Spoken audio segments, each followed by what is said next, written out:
देखते हुए उसके लिए अभी बहुत इंतजार जरूरी करना है पड़ेगा। कि हमारा पड़ोसी है चीन।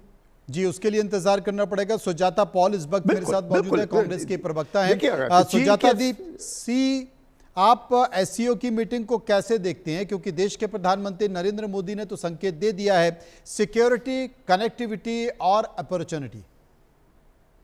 सच्चाई ये है कि प्रधानमंत्री जी ने हमारी विदेश नीति के साथ जो खिलवाड़ किया है वो साफ आज दिख रहा है। और वो ऐसे दिख रहा है क्योंकि आपको याद है कि 19 जून 2020 को गलवान घाटी में जब हमारे 20 सैनिकों पर किस तरह का प्रहार करने के बाद उनकी शहादत हो गई थी, उन्होंने देश के लिए अपनी जान दे दी थी। और उसके बाद जून 19 2020 को प्रधानमंत्री नरेंद्र मोदी ने क्लीन चिट दे दी थी। चाल चरित्र चेहरा यही है भाजपा का। उन्होंने कहा था ना कोई घुसा है ना कोई घुसा हुआ है। और चीन की जो हिम्मत बड़ी है उसके बाद उन्होंने कहा हम तो गए ही नहीं भाई, उनका प्रधानमंत्री कह रहा है तो हम कैसे गए वहां पे। लेकिन सच्चाई ये है कि ऑपरेशन सिंदूर के पास आ जाते हैं और ऑपरेशन सिंदूर में जिस तरह से पाकिस्तान और चीन की हमने जुगलबंदी देखी, उनको जो एक साथ हमने नौटंकी करते हुए देखा और जिस तरह से हमारे ऊपर प्रहार हो रहा था, इस पर भी तो सवाल होना चाहिए था ना। इस पर भी तो पूछा जाना चाहिए कि आज आप जिनको कहते थे जब आप मुख्यमंत्री थे कि लाल आंखें दिखाई जाएंगी, आज आप जाके उनके गले तब मिल रहे हैं जब इन्होंने हमें बार बार धोखा दिया है। लेकिन हमें हमेशा ये कोशिश करनी चाहिए कि हम अपने सब कॉन्टिनेंट में सबसे मजबूत देश हो, जो हम हमेशा थे। और हमारे कहीं ना कहीं उसमें कमजोरी आई है क्योंकि पाकिस्तान और चीन को हम पास पास ले आए और उसी में अमेरिका का भी पदार्पण हुआ। लेकिन आज सवाल ये उठता है कि जिसको हम कहते थे कि उनका दोहरा चरित्र है, आज हम कह रहे हैं कि वो भी आतंकवाद का दंश झेल रहे हैं जैसे हमने झेला है। सच में एक तरफ उन्होंने हम पर हमला किया, एक तरफ उन्होंने हमें बार बार धोखा दिया।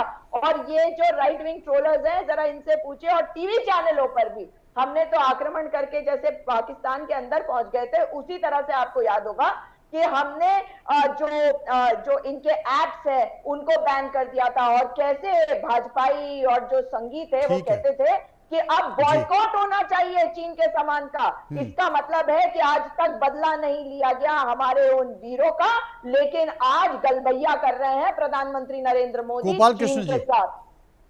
गोपाल कृष्ण जी, जवाब। हाँ जी, देखिए, कांग्रेस का जवाब देने का कोई औचित्य है नहीं, क्योंकि कांग्रेस का तो दिशा भ्रमित लीडरशिप है और इनके प्रवक्ताओं को क्योंकि कोई इंस्ट्रक्शन क्लियर है नहीं कि हम देश के संप्रभुता और देश के आतंकवाद के खिलाफ की लड़ाई के प्रति किस तरह से आगे बढ़े, किस तरह से आतंकवाद के खिलाफ लड़ाई के अंतर्गत मोदी जी के नेतृत्व में किस तरह से एक स्पष्ट नीति है, पाकिस्तान को अलग थलग करने की नीति किस तरह से सक्सेसफुल हो रही है, उसके जो आतंकवादी ठिकानों को किस तरह से मल्टीपल टाइम्स पे स्ट्राइक करके डिस्ट्रॉय किया जा रहा है, उसके आर्मी के लेवल पे जो उनके जो अड्डे हैं उन तक को ऑपरेशन सिंदूर के अंतर्गत मात्र कुछ मिनटों में नष्ट ध्वस्त कर दिया गया है। देखिए, आतंकवाद एक सीरियस मुद्दा है। देश उस आतंकवाद के खिलाफ वर्षों से दशकों से लड़ रहा है, लेकिन आतंकवाद के बाद यूपीए चुप बैठ के हाथ पे हाथ धरे बैठ के कड़ी निंदा करने की बस बातें करते थे। लेकिन प्रधानमंत्री मोदी जी के नेतृत्व में आर्मी को खुली छूट है। आर्मी 2026-11 के बाद भी एक्शन ले सकती थी। आर्मी हमारी स्ट्रांग हरदम थी, लेकिन पॉलिटिकल विल नहीं थी स्ट्रांग। उन्हें कहीं ना कहीं कमजोरी उनके अंतर्गत थी, जिसके कारण हम स्ट्रांग एक्शन पाकिस्तान के खिलाफ नहीं ले पाए। इस बार ऑपरेशन सिंदूर के अंदर हमने बहुत स्ट्रांग एक्शन लिया है, पहले भी सर्जिकल स्ट्राइक में लिया है।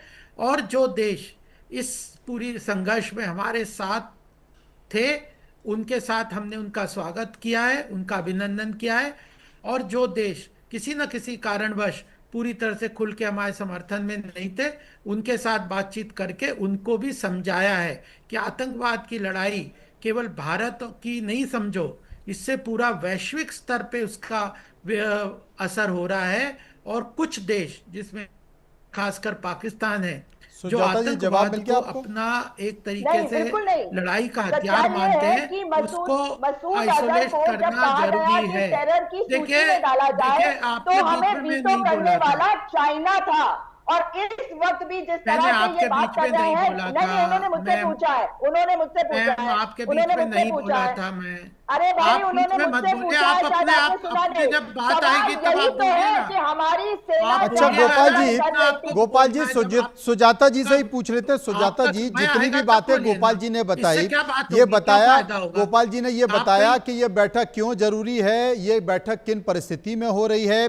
भारत इस वक्त किस स्थिति में है, तो भारत क्या हाथ पर हाथ रखे बैठा रहे या भारत एक कदम आगे बढ़ाकर उसका कोई विकल्प ढूंढने की कोशिश करे? गोपाल जी वही बता रहे हैं सुजाता जी। जो आपने मुझसे सवाल पूछा, मैं उसका जी। जवाब दे देती हूँ।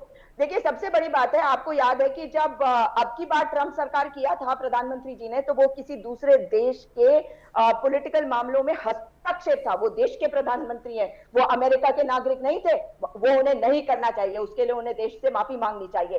देश जो है वो बहुत मजबूत है और हमेशा रहेगा। लेकिन उसमें अभी जो ये बात कह रहे हैं उसमें तो साफ है कि ये जो हमारे डिफेंस की तरफ से बैठे हुए हैं आज, उनका भी अपमान कर रहे हैं जब ये कह रहे हैं कि पहले ये कुछ कर नहीं सकते थे क्योंकि पॉलिटिकल विल नहीं होता था। भाई, देश ने 1971 का वॉर देखा है और देखा है कि हर बार मुंह तोड़ जवाब दिया गया है पाकिस्तान को, और कैसे हमने अपने देश की संप्रभुता को बचाया है। अरे, निक्सन ने हमारा कितना मजाक उड़ाया था जब हमारे देश को आजादी मिले हुए कुछ ही वर्ष हुए थे, लेकिन हम पीछे नहीं हटे थे। और तब भी हमने ये बता दिया था कि हमारी सेना कितनी मजबूत है और सेना पर ही हम निर्भर होते हैं। इसलिए सेना का अपमान ये करते हैं जब ये कहते हैं कि तब सेना के हाथ बंधे होते थे। ये भारत की सेना है, इसके हाथ ना कभी कोई बांध सकता है, ना किसी ने बांधे हैं। और एक भी देश हमारे साथ क्यों नहीं आया, ये नहीं बताया। रावलपिंडी के साथ क्यों खड़ा है चीन, ये नहीं बता पा रहे हैं।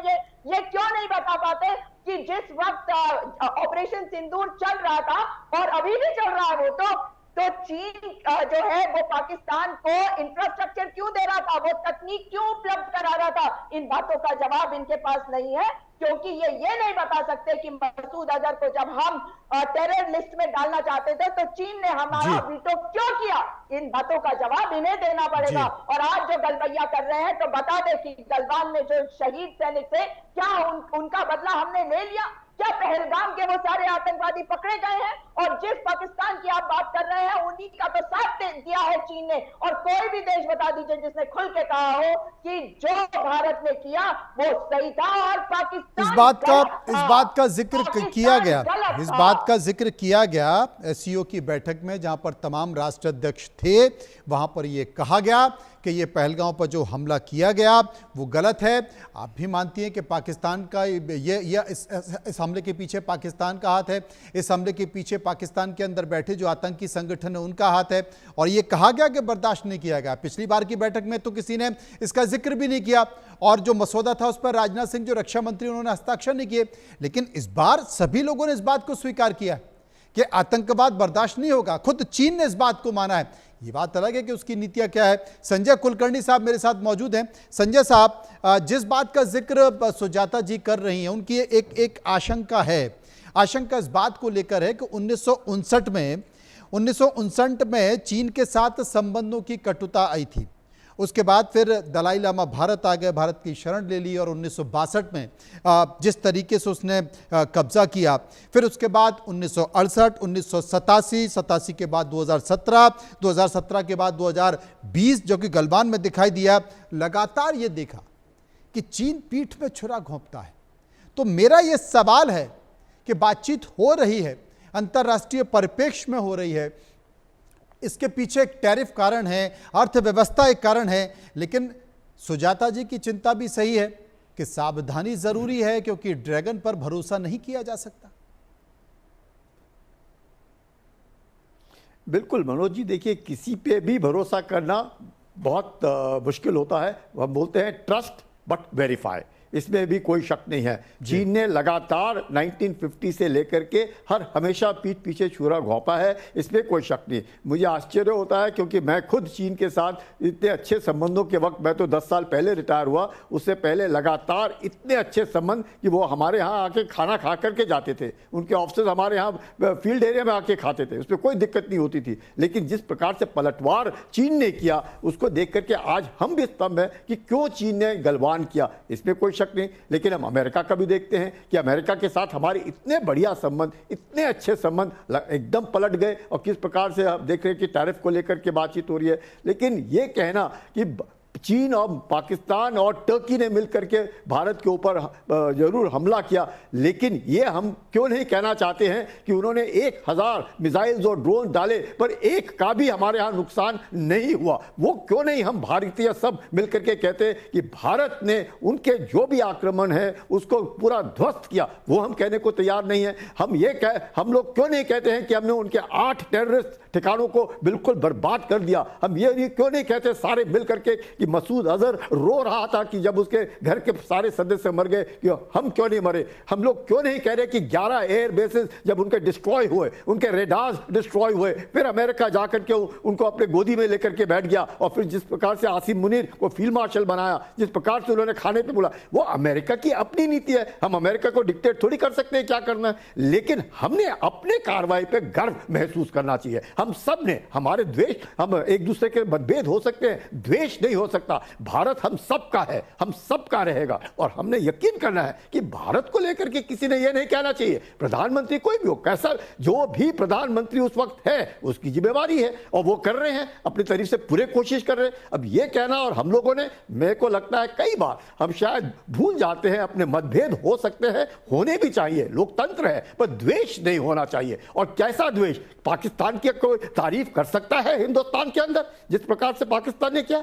चीन ने जिस प्रकार से छुरा घोपा, कोई कह सकता है चीन ने छुरा नहीं घोपा? जरूर घोपा, लेकिन चीन हमारा पड़ोसी है। मैं बार बार कह रहा हूं, जब चीन के साथ अगर अच्छे संबंध होंगे, बॉटम लाइन क्लियर है, peace and tranquillity along the line of actual control. LAC के ऊपर पीस एंड ट्रैंक्विलिटी होगी। अगर peace and tranquillity along the LAC होगी और स्टेटस को एंटे अप्रैल 2020 का होगा, तो क्यों नहीं 1.5% ऑफ द जीडीपी में बढ़ोतरी होगी। और अभी अमेरिका के साथ टैरिफ अमेरिका को भी लग रहा है। अमेरिका क्यों कर रहा है ये सब जो कार्रवाई कर रहा है? इसलिए क्योंकि उसको लगता है रूस को चीन से अलग किया जाए, भारत को चीन से अलग किया जाए। जरूर अगर कोई भरोसा दिलाए ना, तो क्या अमेरिका का जो व्यवहार है क्या भरोसे लायक है? क्या उस तरीके से अमेरिका ने हमारे साथ करना चाहिए? किस प्रकार से उनके वो स्टेटमेंट आ रहे हैं, वो तो ट्रंप के अपने सलाहकार है ना, कैसे बात के कर रहे हैं, मोदी वॉर, ब्राह्मण, ये कोई उनके कहने के तरीके हैं? मुझे लगता है हर भारतीयों को खड़ा होना चाहिए। जहां भारत आता है वहां पे there is no compromise, absolutely no compromise. और ये बात अगर हमें लगे मतभेद, यस, द्वेष बिल्कुल नहीं, भारत के लिए बिल्कुल भी नहीं, सवाल नहीं पैदा होता। अगर भारत के अंदर रह करके कोई पाकिस्तान की तारीफ करने की कोशिश करता है, जब पाकिस्तान बिल्कुल इस तारीफ के काबिल नहीं है, पड़ोसी है पर काबिल नहीं है, किस तरीके से हरकत करता है 1947 से लेकर के आज तक, क्या हम पाकिस्तान की तारीफ करें? चीन ने क्या किया हमारे साथ? जी, हम लोगों ने अच्छा कोशिश की ना। बिल्कुल ठीक कहा। गोपाल कृष्ण जी इस वक्त हमारे साथ मौजूद हैं और उन्हीं के पास हम चलेंगे। गोपाल कृष्ण साहब, बात अब टैरिफ तक नहीं है, बात उसके आगे निकल गई है। ट्रंप ने टैरिफ लगा दिया है, वो अपने देश के मालिक हैं, अपने देश के राष्ट्रपति हैं, जो चाहे वो कर सकते हैं, लेकिन वो भारत की सरकार पर गंभीर भ्रष्टाचार के आरोप भी लगाए जा रहे हैं।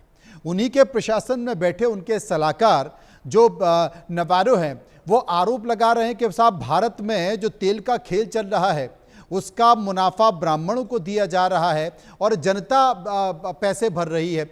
तो इस तरह पर भारत को आपत्ति भी दर्ज करनी चाहिए कि आप इस तरह के आरोप कैसे लगा सकते हैं।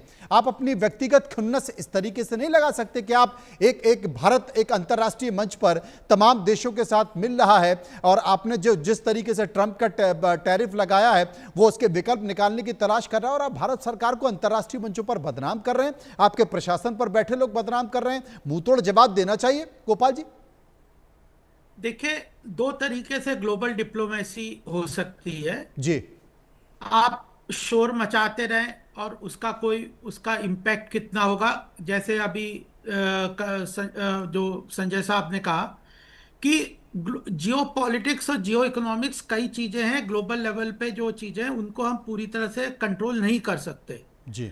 आप पाकिस्तान जैसे आतंकवादी देश के साथ भी कैसे रिश्ते होने हैं, क्या होना है, इसके ऊपर भी ग्लोबल लेवल पे आप कई तरह के पॉलिटिकल सिचुएशंस और डिप्लोमेसी के हिसाब से आपको चलना पड़ता है।